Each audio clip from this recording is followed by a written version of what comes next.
So if you've ever wondered how people on Etsy make money, or people on Instagram use their art or have an art skill to make money, I'm going to give you 3 craft ideas that you can implement today. So the first is with embroidery projects. I really like embroidery. It's something that I've really wanted to get into, but thus far have not. But if you were to go on a website like thisiscolossal.com, and you can see just the work of different artists, in museums or in exhibitions, you would really, and if you isolated it by embroidery, you could see a lot of different embroidery styles. And so the biggest thing with this one is really gaining that skill and practicing as much as possible and really finding your niche within embroidery.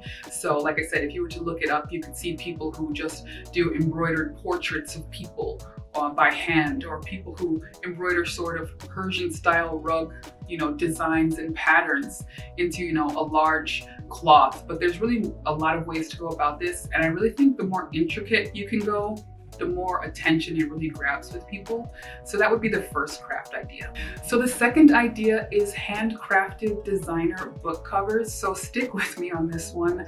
I really thought of this one because I watch a lot of those designer home tours and just home tours in general on YouTube.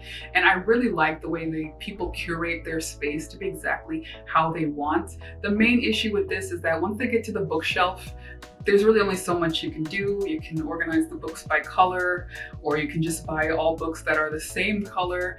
And that's usually how people try to curate that space within their homes. But what if you found them a solution to this issue? What if you just took, if you remember those textbooks, you had the little stretchy covers. What if this was like a more high-end version of that? So it'd be something like a really nice cotton or linen material or leather, but something that can be printed on, where you can really specialize the fonts and the typography of the letters. And so essentially what you would do is people would, go on your website, they would choose different colors or different styles or different materials and the typography type, and just give you the titles and author of their books. And then you could design a cover based on size to fit over that book. And it's a way that they can really curate that little extra space that is often overlooked in apartments. I really think this idea would be good for someone who has a designer eye and really knows how to do the research on a place like Alibaba.com, where you can find the manufacturers to produce the product. And the third craft idea would be to upcycle electronics. So nowadays people make a lot of money on Etsy or on Facebook Marketplace or Craigslist. People upcycle or flip furniture.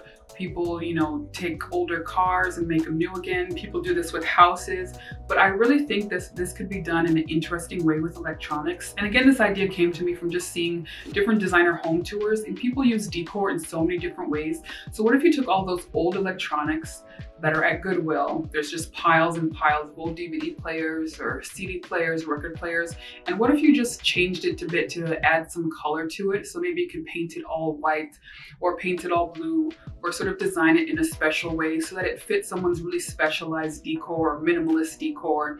Or what if you turned it into some way that could be like a vase, or it could be a stand for different books. The main thing I thought about this was really with color, but definitely you can do it so that it becomes some other functioning element to home decor. So those were the 3 craft ideas I have. And I think with all of them, you really want to do the same few steps. You really want to choose what it is. And while you're getting good, no matter how good you are, how bad you are, your first product, even if it's not perfect, get it out there and get it in front of people. You really have to build the habit of getting it in front of people. And that's one of the biggest things. We have social media nowadays. You can just make a YouTube video of you creating this thing and turning it from before to after, or you're just getting started in embroidery. And this way you begin to build an audience, and you attract people who want to follow along with you to see, how good you can get in a month or in 3 months. And then that way in the future, when you are really good, you sort of have a client base already detailed or already there ready and waiting for you. So yeah, overall with this, you really want to get good, you really want to get it in front of people, and you really want to find your niche within the skill, and that's where you'll find success in whatever craft that you choose. So these are just a few ideas, but I really hope that you enjoyed the video. And if you're interested, subscribe to my super cool, super awesome story-based newsletter. It has stories about how other people found their opportunity and found success with it. Thanks for watching.